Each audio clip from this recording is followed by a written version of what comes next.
Hello there, Gamerinos and Gamerinas. Welcome to UnicornStorm. This is Rady, and today I'm going to tell you about this small indie horror gem that's called Signalis.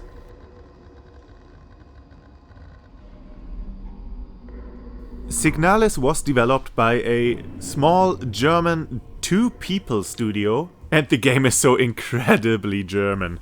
Holy shit, this game really commits to it. While you can play this game perfectly fine in English, Japanese, Russian or French if you really want to, all the writings in the environment, all the posters and paintings, all the text printed on ammunition boxes and med packs and the like, it is all kept in German.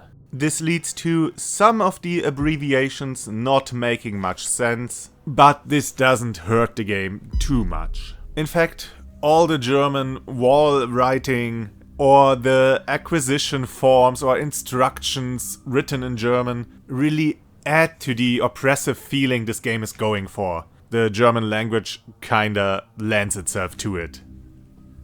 So what is this game about? I don't know. You're this replicant person, a kind of worker unit, but I think you're still human? And you're here in this mining facility to look for someone. A Gestalt, as the game calls it. Yeah, it's replicant and Gestalt, just like Nier. And this game is so anime. Holy shit. Another reason why the German texts everywhere really fit the setting. I mean, the Japanese seem to really love the Germans, or at least the German language. And in the story of this game, there seems to be an Eurasian nation, because everyone seems to have a German name with an Asian surname. So yeah, very anime. So we arrived at this mining facility and everyone is dead. And everything is destroyed and abandoned. But we can't just give up, so we have to go deeper. And now begins the massive exploration of this facility. The game itself is fully 3D, but is presented in a top-down view. And aside from not having any tank controls, it plays very much like Resident Evil. That means you have to slowly creep through long corridors, search every room, every nook and cranny for useful items, and encounter a lot of locked doors that you can sometimes open by solving a puzzle or finding the correct key or key card in the case of this game. You can only carry a small amount of different items, and of course weapons and ammunition count as items as well. And since a horror game can't just survive on puzzles alone, you'll come across creepy enemies within the dark corridors. They're sometimes roaming around, and sometimes they're just standing there, and you can sneak past them. They react to you if you fire a weapon, or if you run, or if you cross their line of sight, but it is possible to avoid a lot of them. And maybe even recommended, because early on in the game, it says that even enemies that have been killed before can rise up again if you wait for too long. Not really sure how that works in the game, but oh shit, they're really doing this. So yeah, this game went the Resident Evil 1 remake route and had enemies get back up after a while. But whereas in Resident Evil 1 they got even scarier and more dangerous, here they're just alive again, or whatever they are. On the other hand, I believe they can come back an infinite amount of times in this game. But the same as in Resident Evil 1, there is a method to dispose of them. There is a finite amount of flares in this game that you can use to burn bodies, so that they can't regenerate or get back up or whatever. But yeah, there's not enough flares to deal with every enemy. The same as in Resident Evil 1. So you have to pick and choose. Where is it even necessary to get into a fight with an enemy? And which enemy do you need to dispose of? If you killed an enemy in a room that just held a few helpful items, and that you don't need to visit anymore, well, you can just leave that enemy be. Let it get back up, what do you care? The same goes for hallways where it's easy to avoid enemies, or where you don't need to go through too often. Since the enemies don't get any stronger or faster, you don't really have to worry too much about them. You'll mostly want to deal with them at important intersections, where your shortcuts are unlocked, or where you access your safe room, because these are the places you'll visit the most. And you don't want to get surprised by a suddenly reawakening enemy when you just barely manage to escape another encounter and are completely out of bullets or healing or whatever. And well, that brings me to the inventory management. In this game you can hold up to 6 items. Or well, 6 different items. There are stackable items like ammunition or healing, but aside from that, every keycard, every weapon, every defensive object, every puzzle item, and whatever else takes up a whole slot. And if your inventory is full, you can't pick up another object. You can't swap objects, you can't drop an object to the ground and pick it up later. You can only use or destroy objects from the menu. Or you bring it back to your safe room and your storage chest. Now, you pretty much always want to carry at least one weapon with you, because you never know when the game decides to force you into a combat encounter. And maybe have some healing with you as well. So these are already 2 slots. And if you want to carry some additional ammunition, then that's another slot gone. But that's not too bad, right? I mean, you still have 3 slots left. That should be enough to carry all the important items. And yeah, I guess it might be. But this is a survival horror game. You can't take too much damage, your med packs don't heal for too much, and you don't find that much ammunition. So you want to pick up everything you come across. You don't want to leave anything behind, because everything might be useful at some point in the future. And especially when you find some items in a room where you defeated an enemy, you want to grab everything, because you don't want to come back later when the thing got back up and have to waste valuable ammunition. And while this was a problem in the first Resident Evil as well, at least to a certain degree, it never felt as bad. Well, bad isn't really the correct word for this. Tedious? Infuriating? Maybe a bit of both, but that's not really it. Let me explain. The first Resident Evil was a mansion, and there was some logic in how it was built. Where you find what room. And you also had a map of the place. And even if you didn't know what those rooms before you were, you always knew the general layout of the house. In this game, the map only shows you the rooms you have already visited. So you don't know what lies ahead. And since this is a futuristic sci-fi mining facility, the layout can be anything. You don't know if that hallway before you leads to a million other rooms or just to the broom closet. So it's hard to grasp the layout of this facility or to intuit a way through it, which will lead to a lot of back and forth. And yeah, this comes with some dread that was surely intended with the reawakening enemies, with the dark corridors, with the finite resources. But yeah, at times it got a bit tedious. I guess just having an option to see the layout of the facility would already help. Or maybe have an option to drop an item to the ground to pick it up later again. Though this might make the game a lot easier. So yeah, I'm aware that you can't just change something about the system without it having an effect on the overall difficulty or the spookiness of the game. And while I don't find this game very scary, or let me phrase this differently, while I don't get scared by the game, I do enjoy it very much. It has all the hallmarks of a good survival horror game. The weird and twitchy enemies, the puzzle solving and inventory management gameplay, and some really enjoyable level design. So you have this huge mining facility, but you don't have to explore it as a whole. You explore it in smaller chunks. So this game is kinda divided into more or less self-contained areas. One chapter takes place at the top level, and the next one is the hospital, which expands over 2 levels, and there's no way back to the first chapter.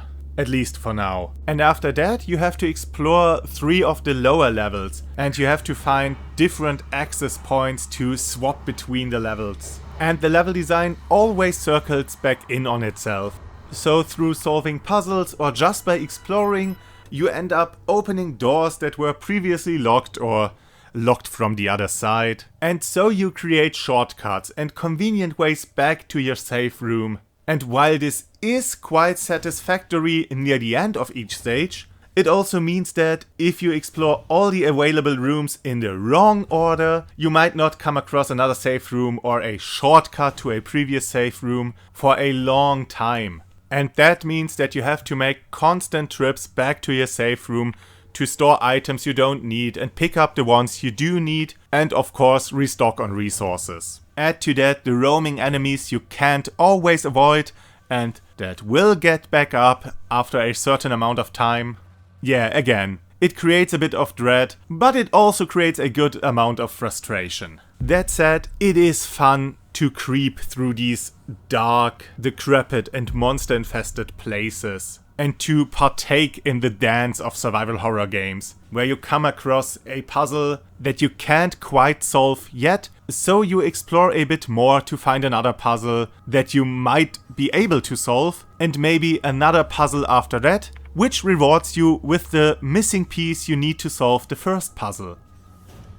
And while there are the expected pick up an item and take it somewhere puzzles, and your standard fare logic puzzles, there are also some very unique puzzles, where you have to think creatively, be observant of your surroundings, and remember stuff from like an hour ago. Sometimes even stuff from a previous puzzle. And here it helps tremendously that you can just open your notes without leaving the puzzle screen. Something not many modern games have learned from their predecessors. So yeah, finding one of those inventive puzzles is always very enjoyable and satisfying. And I'm always looking forward to what a new room will bring. And soon enough you know the different areas like the back of your hand.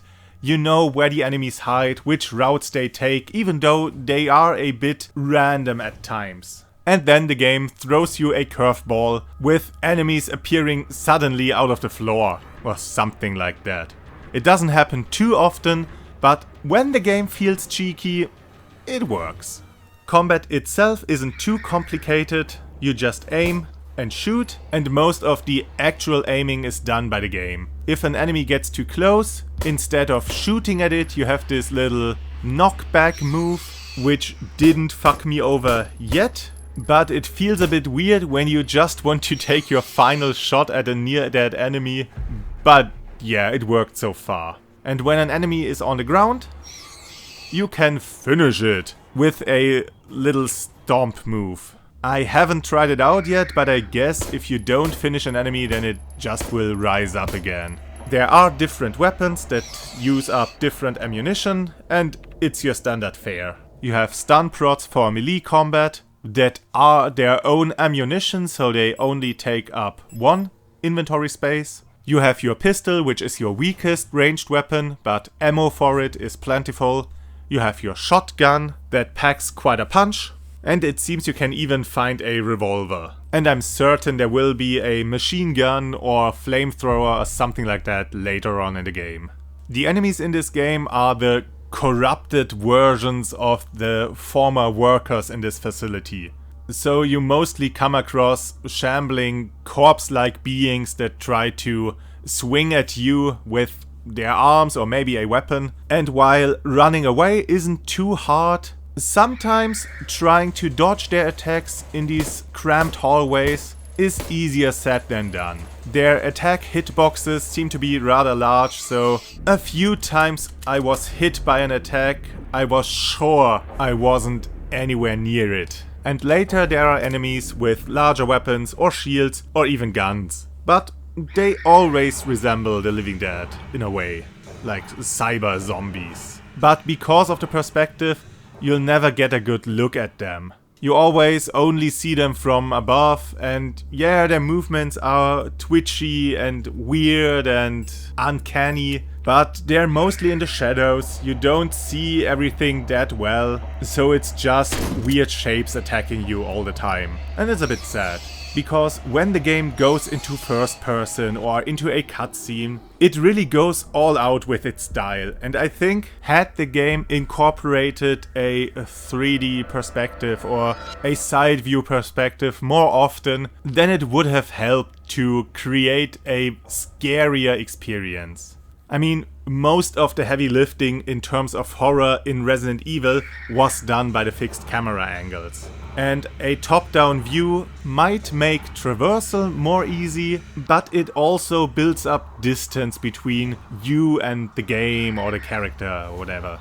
And it's not that the game really makes use of all the benefits of the top-down view. Things can still be obscured from view, doors and exits can still be hard to see, and the 3D movement and positioning, especially when you want to examine certain objects or places in the game world, doesn't always play nice with the view. Often enough, I stood right above an interactable object and it just didn't work. The game wanted me to stand at the perfect pixel.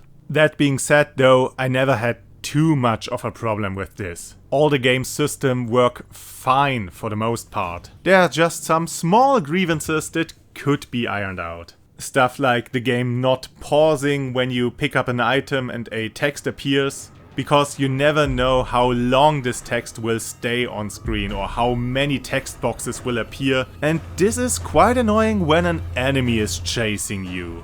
Or the enemy hitboxes. Or more clarity on the map screen. But that said, a feature I really do like is that as soon as you approach a door, an icon appears in your HUD, kinda like in Dead Space. I believe this is on your character's interface or something. But this icon appears and shows you whether the door is open, or it is locked, or if it is defective. And from what I've seen so far, defective doors never open. So you don't have to worry about them. And as soon as this icon appears, the door is marked on your map and you don't have to examine it any further. The map screen doesn't show you everything, it only shows important places and critical objects, and well, all the doors. And well, yeah, I think this is fine. I wouldn't mind having all the items I haven't picked up marked on the map, but it's not a problem either. So yeah, some gripes aside, I have a really great time with this game. And most of my enjoyment comes from the presentation. All seems so purposeful. Like, even though the plot seems to be completely insane and I guess it will have a pretty underwhelming ending, but the world building itself is on point. Everything you come across fits together neatly. Everything is desolate. Everything is oppressive.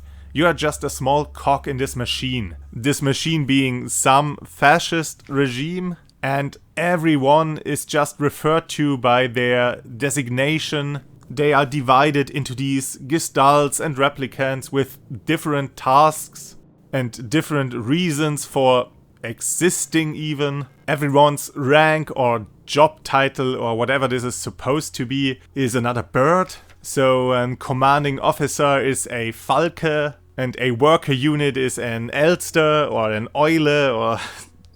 It's so anime. Again, it's so anime. And everything is presented in this slick, hyper-futuristic style with sharp edges and everyone wearing these skin-tight suits and stuff. And then there are parts in this retro-futuristic style with bulky, outdated equipment, where even in the future on a space station mining facility you have to put VCR tapes into a huge-ass CRT monitor. But it really fits together really well. And then of course there's the German art house stuff that's also in this game.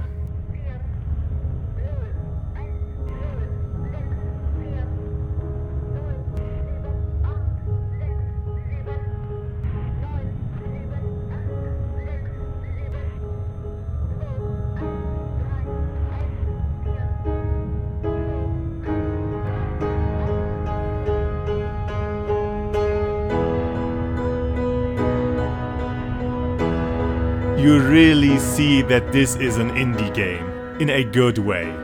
But you have to be open for it. This isn't a slick modern experience. The horror genre itself is a niche genre, and this game is for a niche audience within that niche market.